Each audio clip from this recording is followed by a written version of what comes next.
우리 성도님들 어제 휴일 잘 보내셨습니까? 또 오늘도 복되고 또 활기차고 또 주 안에서 기쁨이 가득한 하루가 되시기를 축복합니다. 잠시 기도하시고 오늘의 말씀 나누겠습니다. 하나님 아버지 감사합니다. 오늘도 복된 하루 주셨사오니 오늘 하루도 가치 있고 의미 있고 또 주의 은혜 가운데 살아가는 우리 모든 성도들에게 도와주옵소서. 함께 하시기 원하오며 예수님의 이름으로 기도합니다. 아멘. 네, 오늘의 말씀은 이사야 3장 1절의 말씀입니다. 제목은 말씀 안에 거하라 라고 하는 제목으로 말씀을 나누고자 합니다. 이사야 3장 1절 말씀 읽겠습니다.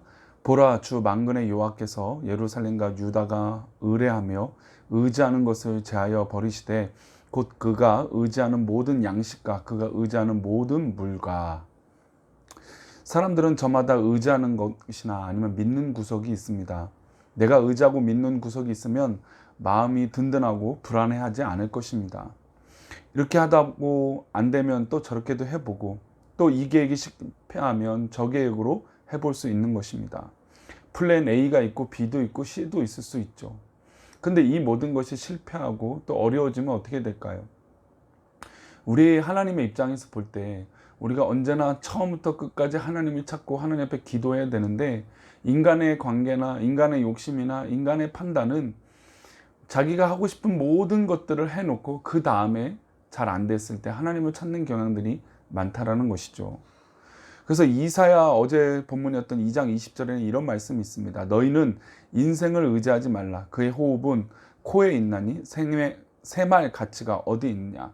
너희는 인생을 의지하지 말라라고 말씀하고 있습니다. 하나님은 이사야서를 통해서 이사야 선지자를 통해서 위기에 봉착해 있는 이스라엘 백성들에게 사람이나 인생을 의지하지 말라고 경고하고 계시는 것이죠. 그리고 그의 호흡은 코에 있다라고 말씀하고 있습니다. 사람은 원래 무엇으로 되어 있습니까? 흙으로 되어 있습니다. 하나님이 아담을 창조하실 때 흙으로 하나님이 창조하셨죠. 어떻게 보면 흙은 티끌이나 먼지라고 할 수 있습니다. 하나님께서 후 불어버리면 아무것도 아닌 존재가 되는 것입니다.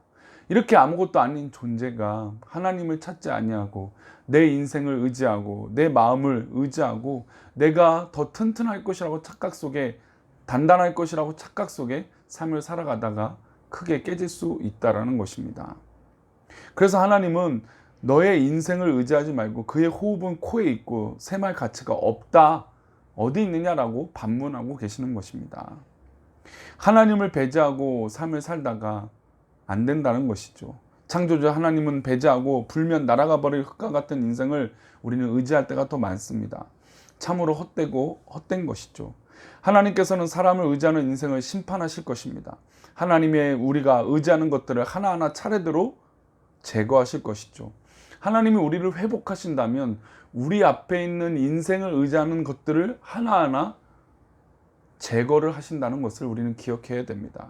하나님은 그렇게 하신다고 오늘 말씀에서 증거하고 있는데 우리 3장 1절부터 3절의 말씀인데 제가 읽어보겠습니다.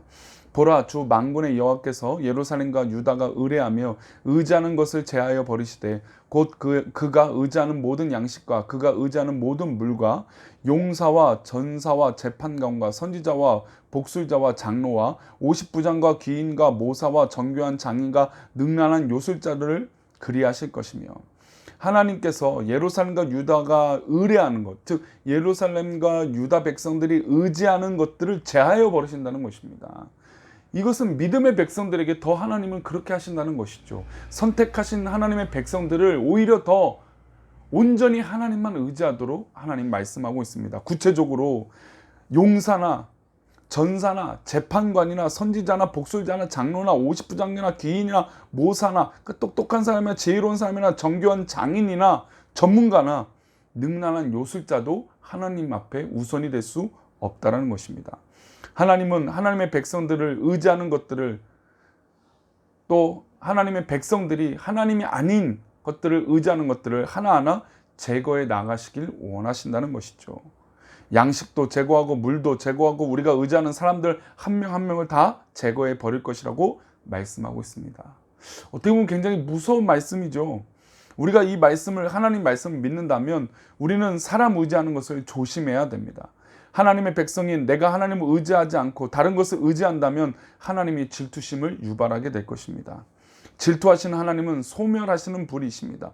즉 하나님이 질투하고 하나님이 우리 인간에 대해서 제거해 버리겠다라고 결심하는 그 순간 불이신 하나님께서 그 모든 것들을 불태워 버리실 수 있다는 것입니다. 내가 물질을 의지한다면 하나님 그 물질을 앗아갈 수 있다는 것이고, 건강을 우선으로 삼다면 하나님 건강을 앗아가실 수 있는 것입니다.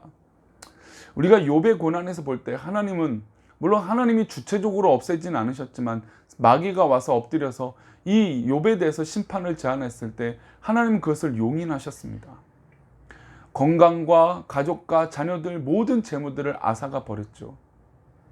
근데 결론적인 것은 욥이 얼마나 하나님 앞에 바로 서고 있느냐라고 하는 것은 그 재물과 건강을 다 떠난 하나님은 그 욥 자체를 주목하고 계셨다는 것을 우리는 기억해야 됩니다. 즉 우리 신앙 가운데 가장 중요한 것은 우리가 하나님 앞에 얼마나 붙들림 받고 있느냐, 하나님 말씀을 얼마나 소중하게 여기고 있느냐, 그것이 정말로 우리에게 우선이라는 것입니다. 하나님보다 더 의지하거나 사랑해서는 곤란합니다. 지나치면 하나님이 거두어 가실 수 있기 때문입니다. 하나님 분명히 우리에게 경고하시죠. 지금 우리가 정말 사랑하는 것이 무엇인지 깊이 생각해 보고 거리를 두라고 말씀하고 있습니다. 코로나19로 인해서 사회적 거리두기, 이제는 내일부터는 생활적 거리두기를 한다고 합니다. 이제 강력한 사회적 거리두기에서 생활 방역으로 전환한다고 얘기를 하죠. 물론 그렇다고 해서 방심하고 안심하라고 하는 얘기는 아닙니다. 최소한의 거리를 두고 기침할 때 팔꿈치로 또 옷소매로 자기 입을 가리기도 하고, 또 마스크를 꼭 착용하게 하고 손을 30초 이상 씻는 것은 우리에게 무조건적으로 해야 될 일상이 되어진 것입니다. 즉 내 건강을 위해서 이 모든 것들을 거리를 두고 조심한다는 것이죠. 근데 이것을 믿음으로 변화해서 생각해 본다면 우리가 하나님 앞에 바로 서고 하나님을 우선으로 하고 하나님 말씀이 우리에게 전부라면 우리 삶의 그 모든 방해되는 것들을 거리를 둬야 된다는 것입니다. 아니 내가 갖고 싶은 걸 다 누리고 가지려고 한다고 해서 또 내가 다 소유하고 나서 하나님을 찾는다? 사실 그렇게 하긴 더 어려운 건 우리가 더 잘 알고 있습니다. 처음부터 하나님 말씀 의지하고 처음부터 시작했던 그 과정 가운데 하나님을 찾아간다면, 하나님을 의지한다면 정말로 하나님이 살아계심의 은혜가 우리 모든 사랑하는 성도들 가운데 있게 될 줄 믿습니다. 하나님은 이어서 백성들의 고관과 지도자에게 경고의 말씀을 하십니다. 14절 말씀인데요. 여호와께서 자기 백성의 장로들과 고관들을 신문하러 오시니 포도원을 삼킨 자는 너희이며 가난한 자에게 탈취한 물건이 너희의 집에 있도다. 사회적으로 성공하고 위치가 있고 직위가 있는 사람들에게 경고하고 있습니다. 이건 사회적으로도 마찬가지고 교회 안에서도 마찬가지겠죠. 이 목사인 저도 하나님 앞에 더 겸비하고 조심해야 될 줄 믿습니다. 왜냐하면 하나님께서 장로들과 고관들을 신문하러 오신다고 했습니다. 그만큼 사회적 책임을 갖고 있는 사람들에게 하나님은 주의를 주고 계신 것이죠.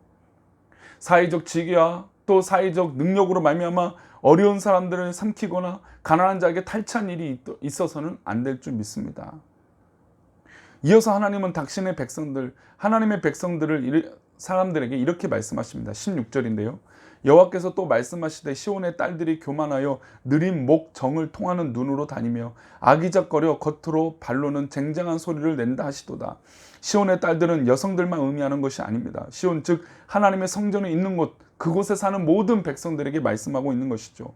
하나님을 사랑하고 하나님을 의지하는 모든 하나님의 백성들에게 말씀하시는 것입니다. 하나님은 그들에게 세 가지 특징이 있다고 말씀하십니다. 교만하여 느린 목, 정을 통하는 눈, 쟁쟁거리며 소리를 내며 다니는 발이라고 말씀하십니다. 우리의 눈, 우리의 다리, 발, 걸어다니는 이 모든 세 가지 방향이 중요하다는 것이죠. 교만하여 느린 목은 목을 예쁘게 보이려고 목에 장신구를 감아서 목을 길게 느릿거리는 사람을 말합니다. 정을 통한 눈은 음란한 눈을 이야기하고 있는 것이죠. 쟁쟁한 발은 장식구에 달아서 걸을 때마다 소리를 내서 사람들이 이목을 집중시키는 그런 모습을 말하고 있습니다. 성도들이, 하나님 백성들이 이렇게 살아서는 안 된다는 것이죠. 사람들에게 주목을 받고 음란한 눈을 가지고 또 여러 가지 교만한 목이, 장식이 화려하여 목이 길게 늘어뜨린 그런 교만한 목이 되어서는 안 된다는 것입니다. 교만하여 느린 목은 하나님의 성전에 나서 기도하는데 엎드리지 못하는 목이 됩니다. 음란한 눈은 하나님을 바라보는 것이 아니라, 믿음의 눈을 들어서 하나님을 바라보는 것이 아니라 내 육체의 눈으로 향하게 되는 것입니다. 내 발이 성전을 향하여 무릎 꿇고 또 말씀을 향하여 발을 걸어가는 것이 아니라 하나님 앞에 오히려 멀리 떠나가 버리는 그런 걸음, 그런 발이 되어져 버린다는 것입니다. 사랑하는 성도님들, 오늘 하루도 살아갈 때 주의 말씀 앞에 있기를 축복합니다. 말씀 앞에 있다라는 것은 내 걸음, 내 눈, 내 목, 내 생각, 내 모든 것들이 나를 의지하는 것이 아니라 오직 하나님을 의지하는 것인 줄 믿습니다. 그러니 말씀을 신뢰해 보십시오. 그 말씀을 부여잡고 한번 살아보십시오. 그 말씀을 부여잡고 살아갈 때 하나님의 거룩한 일들이 우리 가운데 일어날 줄 믿습니다. 어제도 그랬고 우리 이사야 1장에서 시작할 때도 그랬지만 우리 앞에 위급하고 어려운 일이 있지만 그것을 해결하기 위해서는 우리가 이것을 해결하고 저것을 해가고 손을 부여잡고 있는 그런 일들을 하는 것이 아니라 오히려 하나님과 함께하는 것, 하나님께 나아가는 것, 그 말씀을 부여잡는 것이 우리에게 가장 빠른 문제 해결의 원인이고 이유인 줄 믿습니다. 그러니 우리 사랑하는 성도님들, 오늘도 하나님을 의지하십시오. 말씀을 부여잡고 기도해 보십시오. 그러면 하나님 말씀이 우리 사랑하는 성도들 가운데 회복되며 또 우리 성도들을 이끌어 주실 줄 믿습니다. 그렇게 승리하시는 우리 사랑하는 백성들 되시는 축복합니다. 기도하겠습니다. 참 좋으신 하나님, 오늘 하루도 우리에게 허락하여 주셨습니다. 이 하루를 살아갈 때 내가 의지하는 인간적인 모든 것들을 끊어버리게 하여 주시고 온전히 하나님만 의지하며 하나님만 사랑하며 나아가는 우리 귀한 백성들에게 도와주옵소서. 오늘도 하나님만 의지하며 또 안목의 정욕이나 또 교만한 목이나 또 다른 길을 걸어가고 있는 발이 되지 않도록 하나님 나를 겸비하게 겸손하게 이끌어 주옵소서. 오늘도 그렇게 우리를 이끄시고 인도하여 주시기를 소망하고 거룩하신 예수 그리스도 이름으로 기도 올렵나이다. 아멘.